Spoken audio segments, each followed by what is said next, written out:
ዮሐንስ መጥምቀ መለኮት ዮሐንስ መጥምቀ መለኮት በረከት ይደር በኛ ሕይወት በረከት ይደር በኛ ሕይወት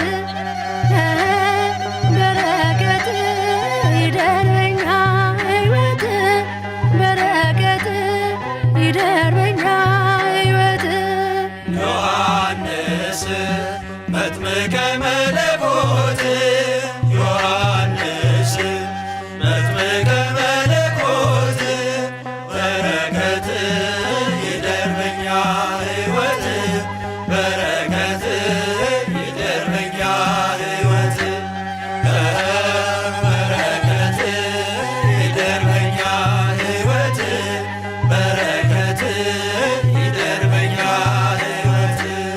በማኅፀን ያለ ገና ለጌታ እናሰግዳልና እንዲሰግድ ጉልበታችን አስተምረን አባታችን ዮሐንስ መጥምቀ መለኮት በረከት ይደር በኛ ሕይወት በረከት ይደር በኛ ሕይወት የትሕትናን መምህር የምትገስጽ የምትመክር በኑሯችን እንዳንበድል አኑር በኛ የአምላክን ቃል ዮሐንስ መጥምቀ መለኮት በረከት ይደር በኛ ሕይወት በረከት ይደር በኛ ሕይወት ሕጉን ሰብከ ለሰዎች ሁሉ እስከ መሞት ታምነ ለቃሉ አጽናኛን ዮሐንስ ሆይ ከእግዚአብሔር ፍቅር እንዳንለይ ዮሐንስ መጥምቀ መለኮት በረከት ይደር በኛ። አሁን የምንገኘው በማዕከላዊ ራሆናይም ከተማ ስታስ ሴንትሩም ራሆናይም ራታውስ አልተ ራታውስ ጀርባ ነው የምንገኘው። ይህ ቤተ ክርስቲያን የሚገኘው በመሃል ከተማ ነው። በቀኝ በኩል በዚህ በምታዩት በኩል ከፍሉጋፈን ከፍራንክፈርት የሚመጡ አውቶቡሶች የሚያልፉበት በ100 ሜትር ርቀት ላይ ይገኛል። በዚህ በኩል ደግሞ በግራይ በኩል በምንሄድበት ሰዓት ከ500 ሜትር በኋላ የኤስፓኗ የባቡር ጣቢያ ማቆሚያ ይገኛል። ቬላም ሎይሸን ስትራሰ እስፋ ይባላል። መካከል ከተማ ላይ ያለው ቤተክርስቲያን የቤተክርስቲያን የካቶሊካዊት ቤተክርስቲያን የነበረ ነው ወይም ነው እስካሁን ድረስ። ቤተክርስቲያኑ እንግዲህ ለቅዱስ ዮሐንስ መጥምቅ ቤተክርስቲያን እስካሁን ድረስ እንገለገለው የነበረው አሁንም እንገለገልበት በሮሰልሳይም ፕላታነሽ ስትራሰ 63 ነበር። ወደፊት ግን ከቤተክርስቲያኖቹ ጋር ተነጋግረን ያኛው ቤተክርስቲያን ቅድም እንደተናገርኩት ሊቀር ስለሚችል ማለትም እነሱ ራሳቸው ሊገለገሉበት ስለማይችሉ እኛ ወደዚህኛው ቤተክርስቲያን እንድንገባ ብለውና ስለዚህ ይሄ ቤተክርስቲያን እንደምትመለከቱት ትልቅ ግቢ አለው። ወደ ውስጥ እየገባው አሳያችኋለሁ። በጣም ትልቅ ግቢ አለው። አጸድ አለው። ልክ እንደ ሀገራችን ቤተክርስቲያን አጸዱ ግቢ ውስጥ ልክ የታቦት ማደሪያ ነው የሚመስለው። በኢትዮጵያ ኦርቶዶክስ ቤተክርስቲያን እንደተለመደው ትልቅ ግቢ ያለው ነው። ዙሪያውን በአጠቃላይ 2000 ካሬ ሜትር በላይ ቦታ ነው። 2000 ካሬ ሜትር ቦታ አለው። እንደምትመለከቱት በዚህ በኩል ወደ ፍሉጋፈን ወይም ደግሞ ከቢሾፍስሃይም ተነስታ ፍሉጋፈን የምትደርስ በኬሊስተርባርግ ጋር የምትሄድ አውቶቡስ አለች። 72 ቁጥር እንዲሁም 82 ቁጥር አውቶቡሶች አሉ። እነዚህ አውቶቡሶች እንደምትመለከቱት ከዛ ከማዲያው ጋር ማቆሚያው አለ። ከዛ ቀጥታ ወደዚህ መምጣት ብቻ ነው የሚያስፈልገው ማለት ነው። ከዛ ወደ ቤተክርስቲያን መግባት ብቻ ነው የሚያስፈልገው። ይሄ የአውቶቡስ ተጠቃሚዎችን ይመለከታል ማለት ነው። እንደምትመለከቱት ሌላው የነዋሪዎቹ ርቀት ይሄ የመኪና ማቆሚያ እንጂ ነዋሪዎቹ በጣም ሩቅ ነው ያሉት፣ አይረበሹም። እዚህ አካባቢ ቦታ ፈልጎ ማቆም ነው እንጂ መኪና ማቆሚያ ችግር የለም፣ ሁሉም ነፃ ነው። በባቡር ለሚመጡ ከኤስ8 እና ኤስ9 ከቪስባደን፣ ከፍራንክፈርት፣ ከሮሰልሳይም ከያቅጣጫው የሚመጡት ያ የምትመለከቱት የመጨረሻው የሚታየው አጥር የስፓኖ መቆሚያ ነው። ከዛ በቀጥታ ወደ ቤተክርስቲያን መምጣት ብቻ ነው። እዚህ 300 ሜትር በግምት ነው እንግዲህ ቢፈጅ ነው።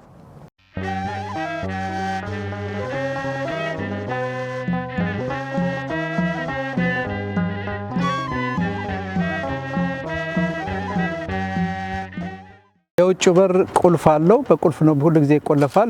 ለደህንነት ሲባል በሩ በአሁን በቁልፍ ከፍቶ ነው የሚገባው።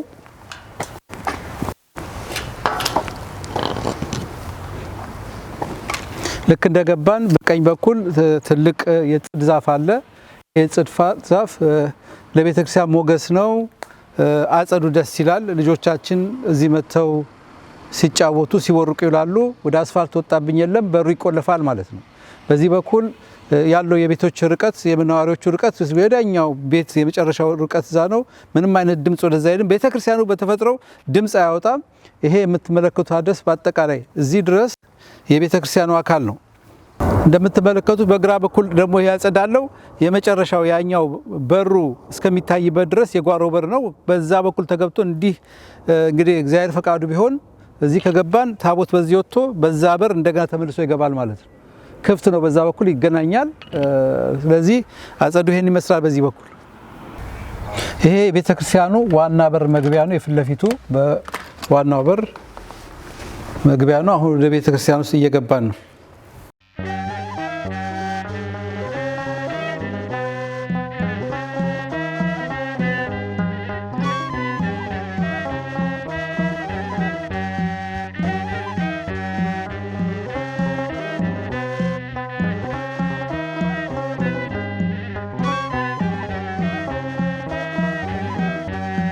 ዮሐንስ መጥምቀ መለኮት ዮሐንስ መጥምቀ መለኮት በረከት ይደርበኛ። በስመ አብ ወወልድ ወመንፈስ ቅዱስ አሐዱ አምላክ አሜን። እኛ እንነሳለን፣ እግዚአብሔር አምላካችን መድኃኒታችን ኢየሱስ ክርስቶስ ያከናውንልናል።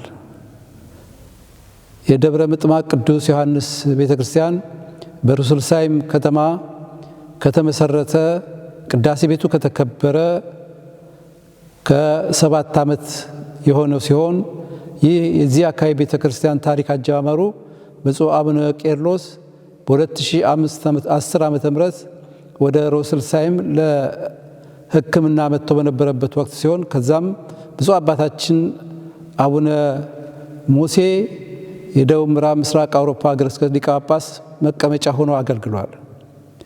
በሩስልሳይም የቅዱስ ዮሐንስ ቤተክርስቲያን ምስረታም ከነዚህ ብፁዕ አባቶች ጋር በተያያዘ መልኩ እነሱ ከዚህ ከተቀየሩ በኋላ ይሄ ቦታ ቤተክርስቲያን ቢሆን ይበጃል ብለው ብፁዕ አቡነ ዲዮናስዮስ የቅዱስ ዮሐንስ መጥምቅ ቤተክርስቲያንን ባርከው ቀድሰው በ2019 ኮሮና ሊገባ 1 ሳምንት ሲቀረው ተመስርቷል። ስለዚህ የቤተክርስቲያን በአገልግሎት ዕለት ዕለት እያደገ እየሰፋ እግዚአብሔር ምስጋና ይድረሰውና በአካባቢ ያሉት የካቶሊክ ቤተክርስቲያን ኃላፊዎች በተለይ ፋራይ አይሽ ሚሻኤል የተባለው ምንም አይነት ችግር እንዳይገጥመን እና እናንተ እዚህ ተገልገሉ፣ እኛ ግን ሌላ ቤተክርስቲያን እንሄዳለን ብለው ቤተክርስቲያናቸውን ለኛ አስረክበው ሄደው ይሄው 7 ዓመት ያለምንም ችግር ከሰኞ እስከ እሁድ ባለው ጊዜ ውስጥ መጋረጃም ሳናነሳ ምንጣፍም ሳናነሳ እየተገለገልን እንገኛለን። አሁን ግን ያ ቤተክርስቲያን ስንገለገልበት የኖረው ቤተክርስቲያን በእድሳትና እንዲሁም ደግሞ ወደፊት ቤተክርስቲያኑ ለቤተክርስቲያንነት እንደማይገለገሉበት አሳውቀውን ራሳቸው በሰዓቱና በጊዜው ቅዱስ ዮሐንስም ረድቶን ይህንን አሁን የምናየውን ቤተክርስቲያን እዚሁ በሩስልሳይም አካባቢ በምትገኘው የ3 ኪሎ ሜትር ርቀት ላይ የምትገኘው በራውናይም ከተማ ሌላ ቤተክርስቲያን የራሳችሁ የግላችሁ አድርጋችሁ ሰዱት ብለው በጣም ወደፊት ዋጋውን ገልጻለን። በጣም ከመግለጽ ባነሰ በትንሽ ዋጋ ሊሰጡን ወይም እነሱ እንዳሉት እኛ መሸጥ ሳይሆን ስጦታ እንደ መስጠት ያክል ነው የምንቆጥረው ብለዋል። ግን ክፍያ አለው። ያንን ክፍያ ሲያሳውቅን እናገራለን።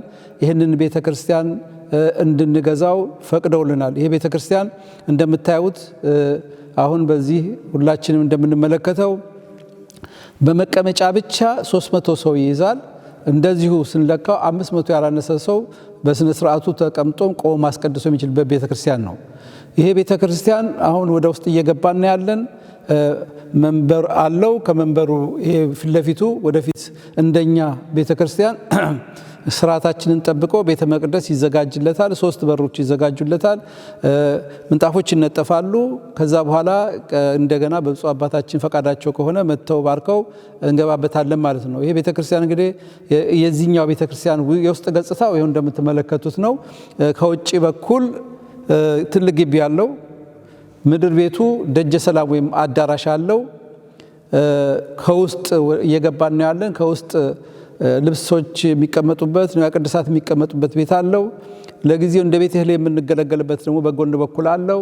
የካህኑ የራሱ መኖሪያ ክፍሎች አሉት። እነኛንም በሂደት እንመለከታለን። አንድ ካህን እዚህ ቤተክርስቲያን የሚያገለግል ካህን መኖሪያ ቤቱ እዚሁ ነው የሚሆነው። ቤተክርስቲያኑ ስንነጋገር ሁለቱንም አንድ ላይ እንደሚሸጡልን ቃል ይገቡልን።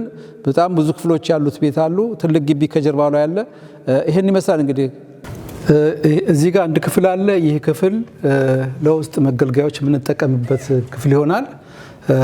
እንግዲህ እንደ ሀገራችን ከጀርባ በኩል የምንጠቀምባቸው ቤቶች ብዙ ስለሌሉ ይህ ክፍል አንዱ ውስጥ የምንጠቀምበት ክፍል ነው። አሁን የምንገባበት ክፍል የአልባሳት የንዋየ ቅድሳት ማስቀመጫ ክፍል ነው። ይሄ ክፍል በጣም ትልቅና ሰፊ ነው። እንግዲህ እንደምትመለከተው ይሄ እንደምታየው በጣም ትልቅ ክፍል ነው። አሁን ለጊዜው እዚህ ውስጥ ያሉት አልባሳት የነሱ ናቸው፣ ገና ሙሉ ናቸው። እነኚህ አልባሳት እንዳለ የተቀመጡበት የነሱ ከወደፊት እኛም አልባሳቶቻችን እዚህ ንዋየ ቅድሳት የሚቀመጥበት ከሆነ በጣም ትልቅ ክፍል ነው። አንድ የመሰብሰቢያ አዳራሽ የሚያክል ክፍል ነው። ሁሉ ነገር የተሟላ ነው። ንዋየ ቅድሳት ማስቀመጫዎቹ እንደ ልብ ተዘጋጅተዋል። ከላይ ቁም ሳጥኖች የሚከፈቱ አላቸው። ከዛ ስር ሌሎች ሁሉ እያንዳንዱ በአማረ ሁኔታ እንዲቀመጥ አድርጎ መጠበቅ የሚቻልበት ክፍል ነው ይሄኛውና ይህን ይመስላል። እዚህ ጋርም ልክ እንደዛ በዚህ በኩልም አለው። እነኚህም ከላይ ያሉት የሚከፈቱ ናቸው። መጽሐፍት ማስቀመጫዎች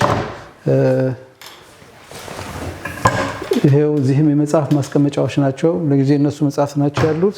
ካህናት ወደ አገልግሎት ከመግባታቸው በፊት እጃቸው የሚያነጹበት ቦታ አለው፣ ራሱ የተዘጋጀ ነው። በግራ በኩል ሁለት የመጸዳጃ ቤቶች አሉ። እዚህ ጋር ቶይሌት 2 አሉ። ከዚህ ከወጣም በኋላ ይሄ ክፍል ከተዘጋ በኋላ ይሄ ምዕመናንም ካህናትን ሊገናኙ የሚችልበት ቦታ ነው። እዚህ ጋር መጸዳጃ ቤት ስላለ ማለት ነው። አሁን ደጀ ሰላም ወይም ደግሞ ጠዋት መክፈልት ወይም ደግሞ ስብሰባዎች የሚገኙበት መካከለኛ አዳራሽ እዚህ ውስጥ ይገኛል። አሁን ወደዛ እየወረድን ነው። ከዚህ ምድር ቤት ውስጥ ይሄ አንድ ክፍል ነው። ራሱን የቻለ አንድ አዳራሽ ነው። እዚህ ካህናት፣ ዲያቆናት፣ ሌሎች እንግዶች ይቀመጣሉ። ይሄ ክፍል ከሰንበት ያው እንደ ደጀ ሰላም ያገለግላል። ልጆች ደግሞ ትምህርት ሊማሩበት የሚችሉበት ክፍል ይሆናል ማለት ነው። ይሄ ክፍል በደንብ ጠቃሚ ነው። በዚች በኩል እንደገና እዚች መካከል ላይ አንዲት አነስተኛ ክፍል አለች። እንግዲህ እንደ አስፈላጊነቱ አጠቃቀሙን እኛ ራሳችን እንወስናለን ማለት ነው። እችኛዋ ደግሞ ትንሽ ስቶር ነች። ያው አንዳንድ እቃዎች ጊዜያዊ ማስቀመጫ በዚህ በኩልም ቦታ አለው። ይሄ ከአዳራሽ ወደ ውጭ የሚገባበት ከቤተክርስቲያን ተወጥቶ ወደ አዳራሽ የሚገባበት ከአዳራሽ ተወጥቶ የሚወጣበት በር ነው። ታቦቱ በዚህ በኩል መጥቶ በዚህ ከዛ ቅድም ባሳየነው መሰረት ከዛ መጥቶ በዚህ ዞሮ አሁን ወደዚህ እንገባለን። ወደ ጓሮ ነው ማለት ነው።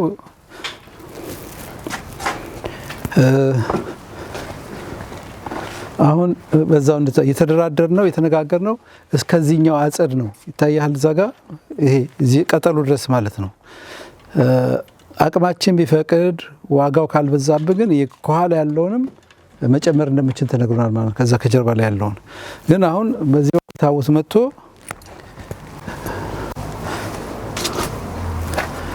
ቅድም እንዳሳየዋችሁ በዚህ በኩል ሄዶ ይገባል ማለት ነው። አንድ ጊዜ ዞር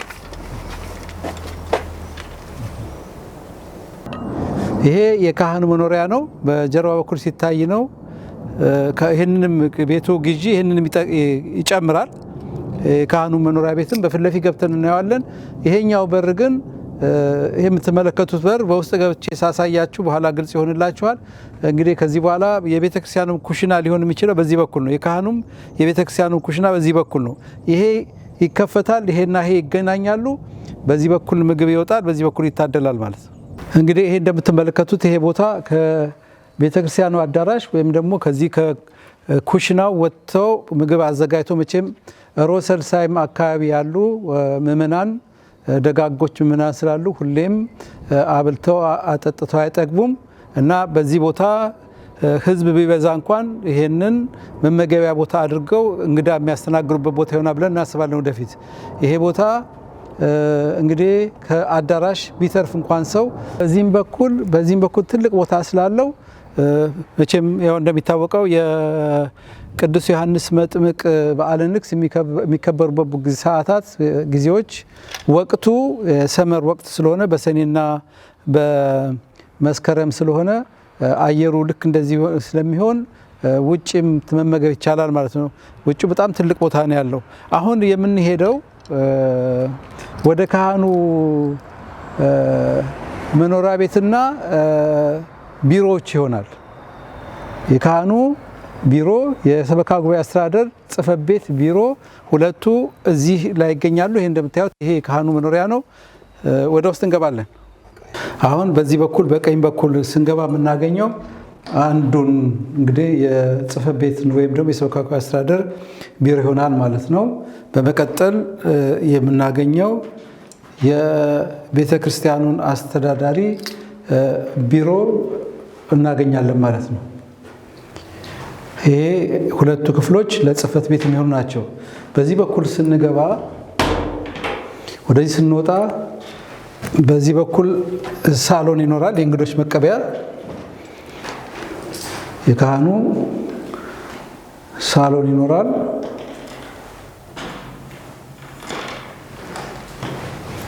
በዚህ በኩል የመኝታ ቤት ይኖራል፣ ማረፊያ ይኖራል ማለት ነው።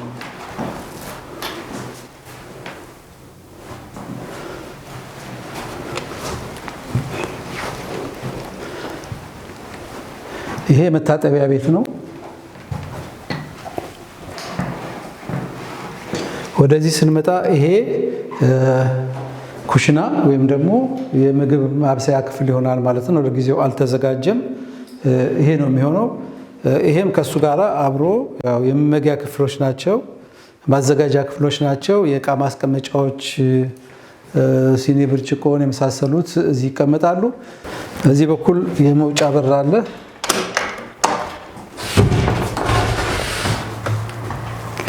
ይሄ ቅድም ወዳየንበት ምግብ ለማቀበል ይመቻል ወዳልንበት ቦታ የሚወስደው በር ነው። ወይም ደግሞ ያኛው በመስኮት ማቀበል የሚቻልበት ቦታ ነው ያለ ነው ማለት ነው።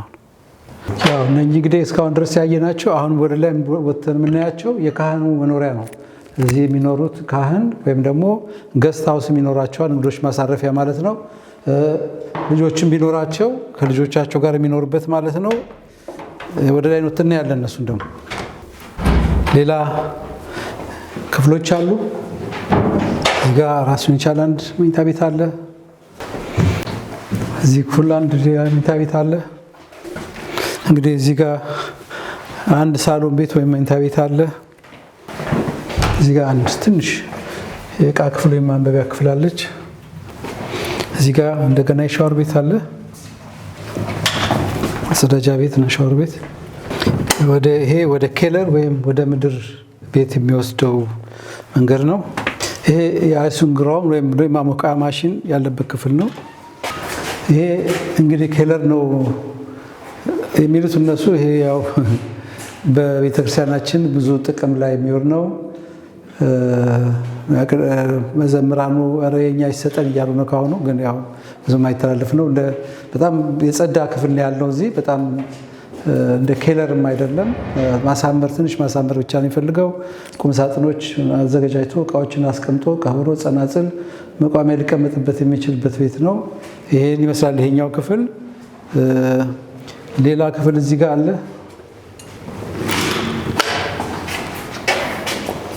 ይህም ኬለሩ ነው።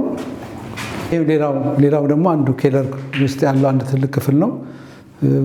ግን ብዙ ጊዜ ኬለሮች ስናያቸው የቆሸሹ ናቸው። ግን ይሄ በደንብ ተስተካክሎ ተዘጋጅቶ የተቀመጠ ነው። ወደፊት በአግባቡ ከተጠቀምንበት ልዩ ልዩ ክፍሎች ማድረግ ይቻላል ማለት ነው። ይሄ ክፍል ምን እንደነበረ አልጠየቅኳቸውም። በደንብ አእምሮ የተሰራ ነው። ቧንቧ አለ፣ እዚሁ ጋር ጠረጴዛ አለ።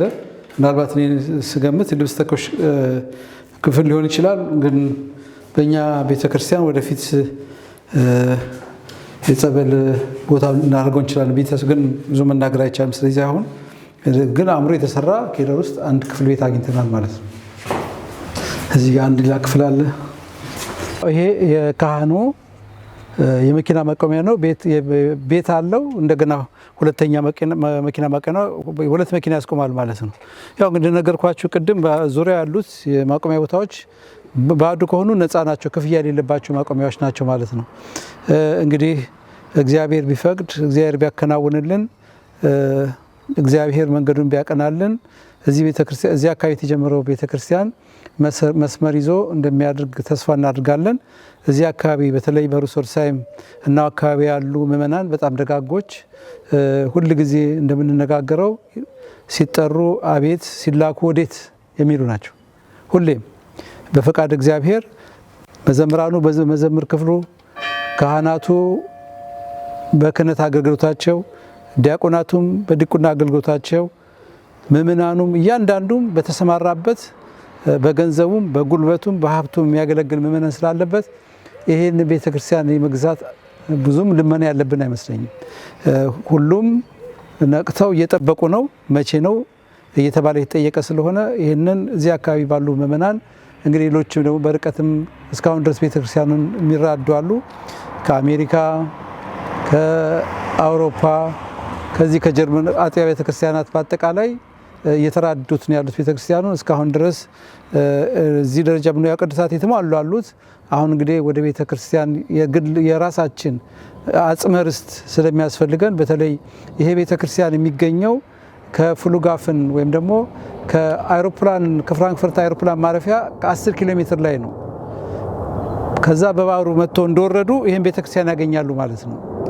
ይህንን ርስት ለኢትዮጵያ ኦርቶዶክስ ተዋሕዶ ቤተክርስቲያን ምናልባት ብዙ ጊዜ የምናስበው ይሄ ርስት ለሩሰልሳይሞች፣ ለራማዮች ወይም ለኬልስተርባና እዚያ አካባቢ ላሉት ብቻ እንዳይመስለን። ይሄ ርስት የኢትዮጵያ ኦርቶዶክስ ተዋሕዶ ቤተክርስቲያን ርስት ነው። ይህን ርስት ለሀገራችን ለልጆቻችን ልናቆይ ያስፈልገናል።